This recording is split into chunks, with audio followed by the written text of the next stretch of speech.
যদি তুমি কোনো কিছু করতে গিয়ে ব্যর্থ হও, হতাশ হওয়ার কিছু নেই। শুধু মনে রেখো, অন্ধকার যত গভীর হয়, সূর্য তত দ্রুত উদিত হয়। আমরা কিছু করতে গিয়ে যদি সফল না হই, ব্যর্থ হই, সেখান থেকে ফিরে আসার চিন্তাটাই আমরা সর্বপ্রথম ভাবি। এটা আসলে আমাদের করা একদমই ঠিক না। হ্যালো এভরিওয়ান, আসসালামু আলাইকুম। যে যেখান থেকে এই ভিডিওটা দেখছেন, আল্লাহর অশেষ রহমতে আশা করি সবাই ভালো আছেন এবং সুস্থ আছেন। আলহামদুলিল্লাহ, মহান আল্লাহ তাআলার অশেষ রহমতে আমরাও ভালো আছি এবং সুস্থ আছি। প্রতিদিনের মতো আজকেও নতুন একটা ভিডিও শুরু করে দিলাম। ভিডিওটা খুব সকাল থেকেই শুরু করেছি। সকালের নাস্তা অফ ক্যামেরাই বানিয়ে নিয়েছি। এখন নাস্তাটা করে নিচ্ছি। সকালের নাস্তায় চা আর পরোটা ছিল। চা পরোটা এই নাস্তাটা ভীষণ ভালো লাগে, সেটা যদি হয় আবার দুধ চা। আমার দুধ চা ভীষণ পছন্দ। আমি রং চা খাই, তবে দুধ চাটাই আমার পছন্দ অনেক। দুধ চাটা খাওয়া আমাদের শরীরের জন্য অনেক ক্ষতি, কিন্তু আমরা কজন এটা মানি?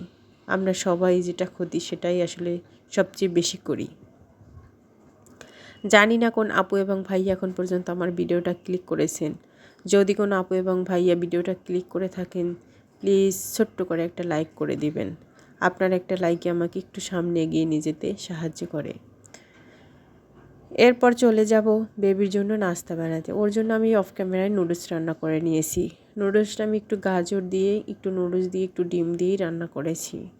আসলে আমি প্রতিনিয়ত বাচ্চার খাবারটা শেয়ার করি। যারা আমরা নতুন মায়ের আছি, তারা আসলে বুঝতে পারি না বেবিকে কী খাওয়াবো, কী দেব। আসলে এই জন্যই আমি আমার বেবিকে যেটা খাওয়াই, ওটাই আমি মাঝে মধ্যে শেয়ার করি। আমি প্রায় ভিডিওতেই শেয়ার করি সকালের খাবারটা ওর। তারপর চলে যাব দৈনন্দিন জীবনে যে কাজগুলো করি সেগুলাই। আসলে ক্যামেরার সামনে কত কাজই বা দেখাই, তার বাইরে যে কত কাজ করি সেটা আসলে তার বলার হিসাব রাখে না। এখানে কিছু আদা রসুন কুচি করে নিয়েছি, এগুলাই সুন্দর করে ব্লেন্ড করে ফ্রিজে রেখে দিব। সামনে একটু আয়োজন করার ইচ্ছা আছে, তাই সব কিছু আস্তে আস্তে গুছগাছ করে প্রিপারেশন নিচ্ছি। আদা রসুনটা আমি সুন্দর করে ব্লেন্ড করে নিয়েছি। আমি রসুনটা একটু পরিমাণে বেশি করেছি, আদাটা। আমি জিরাটা এখনও করিনি, জিরাটা রোদে শুকাতে দিয়েছিলাম। গতকালকে তো রোদই ওঠে নাই, আজকে যেহেতু রোদ উঠেছে তাই আমি জিরাটা শুকাতে দিচ্ছি। ওটা শুকালে ওটা ব্লেন্ড করে আমি একটু শিলপাটায় বেটে নেব। আসলে ব্লেন্ড করলে তারপরও কেমন যেন একটা আটি আটি থেকে যায়, তাই আমি শিলপাটায়ও একটু করে নিই ব্লেন্ড করে। ওই যে বললাম না, আজকে খুব সুন্দর রোদ উঠেছে, দেখে ভীষণ ভালো লাগলো। আসলে শীতের সময় রোদ উঠলে ভালোই লাগে, মনে হয় যেন শীতই না। কিন্তু রোদ না উঠলে যত শীত আছে সব মনে হয় আমার কাছেই আসে। জানি না কেন আমার সাথে এরকম হয়। ওই যে শুরুতেই বলছিলাম না, যদি তুমি কোনো কাজে ব্যর্থ হও, হতাশ হওয়ার কিছু নাই। এই যে আমরা যারা ইউটিউবে কাজ করি, আমরা সবাই মাঝে মধ্যে হতাশ হয়ে পড়ি, ভাবি যে ছেড়ে দেব। আমি যেখানে কতদিন কন্টিনিউ থাকবো সেটা আমি এখনও জানি না। আমার মনে হয় আজকেই ছেড়ে দেই। আজকে ভিডিওটা আপলোড করার কোনো ইচ্ছাই ছিল না, যেহেতু গত কয়েকদিন ভিডিও আপলোড করিনি, মাঝখানে চ্যানেলটা একবারে শেষের পর্যায়ে, তাই ভাবলাম আজকে ভিডিওটা যেহেতু এডিট করা আছে, ভয়েস ওভার করি। গতকাল আমি যে ভিডিওতে গুড় দেখিয়েছিলাম, সে গুড়টা দিয়েই এখানে একটু তেলের পিঠা বানিয়ে নিচ্ছি। তেলের পিঠাগুলো ভীষণ মজা হয়েছিল, যেহেতু নতুন গুড় আর চালটাও আমার নতুন, বাড়ি থেকে পাঠিয়েছে। সব মিলিয়ে পিঠাটা অনেক মজা হয়েছিল, খুব সুন্দর ফুলছেও। আমি কোনো কিছুই ব্যবহার করিনি, শুধু একটু ডিম দিয়েছিলাম আর চাল, এই আর কি যা লাগে। এমনি কোনো ফোলার জন্য কোনো বেকিং পাউডার বা ছোটা কিছুই আমি ব্যবহার করিনি, শুধু এমনিতেই বানিয়েছি। এতেই ভীষণ সুন্দর হয়েছে। আসলে শীতের সময় পিঠা, তেলের পিঠা বা চিতই পিঠা, যে কোনো পিঠাই আছে খেতে ভালোই লাগে। গরমের সময় আসলে এসব জিনিস খেতে ভালো লাগে না।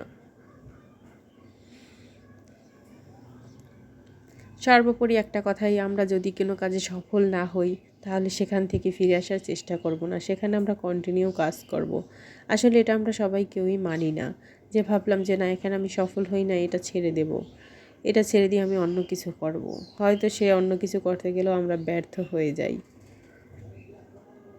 এই যে আমার পিঠাগুলো সব বানানো শেষ, এখন আমি একটা প্লেটে সুন্দর করে একটু চাট করে দিচ্ছি। অনেক মজা হয়েছিল, আমি বললাম শুরুতেই। এ পর্যন্ত কোনো আপু এবং ভাইয়া যদি ভিডিওটা দেখতে দেখতে চলে আসেন তাহলে প্লিজ ছোট্ট করে একটা কমেন্ট করে জানিয়ে দিবেন আমার ভিডিওর কোনো অংশ যদি আপনার কাছে ভালো লেগে যায়। আর নতুন হয়ে থাকলে অবশ্যই আমার চ্যানেলটা সাবস্ক্রাইব করে পাশে থাকবেন।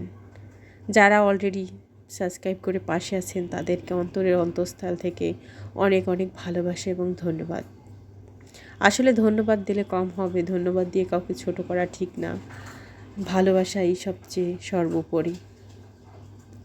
এদিকে আমি দুপুরের রান্নাটাও সেরে নিচ্ছি। দুপুরের রান্নায় আমি একটু সিম আর কফি দিয়ে মিক্সড করে একটু সবজি রান্না করেছিলাম। আসলে দুজন মানুষ থাকলে যা হয়, যেটা রান্না করি সেটাই থেকে যায়। আমি জানি না কার কার বাসায় এরকম হয়, আমার বাসায় তো প্রতিনিয়ত এরকম হচ্ছে, যেটা রান্না করি সেটা হয়তো অর্ধেকটা থেকে যায়, না হয় একটু থেকে যায়, পুরাটা শেষ হয়ই না।